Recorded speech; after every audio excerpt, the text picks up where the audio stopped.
Olá a todos, eu sou a Joana, a mãe Catita, e esta é mais uma pausa Catita. E hoje vamos falar de um conceito que é a questão do exemplo. Ou seja, nós estamos sempre a ouvir que as crianças aprendem pelo exemplo. E o que é que isto quer dizer?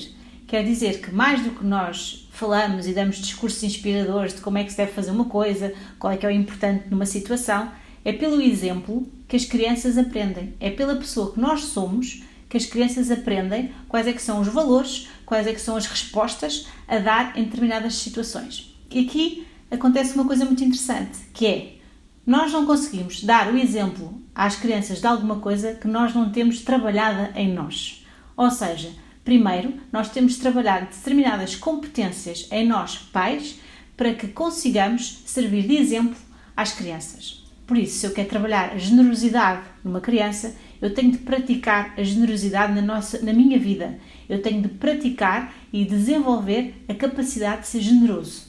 Se eu quero trabalhar numa criança e acho que é importante para que ela tenha autonomia, eu tenho de ser o exemplo da autonomia. Eu tenho de ser o exemplo de confiança em mim para que eu consiga espelhar a autonomia para a criança. Se eu acho que é muito importante o ser claro na comunicação, eu tenho de ser clara na minha comunicação para que o meu filho ou a minha filha consigam ser claros na sua comunicação. Eu tenho de desenvolver tudo em mim primeiro para que depois possa servir de exemplo para o meu filho. E para isso, eu, pai, tenho de praticar, para que seja muito clara e muito coerente a minha forma de dar o exemplo.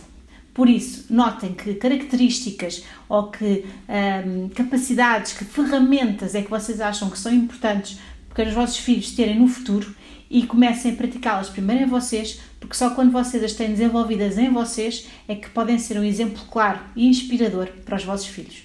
Um beijinho e até breve.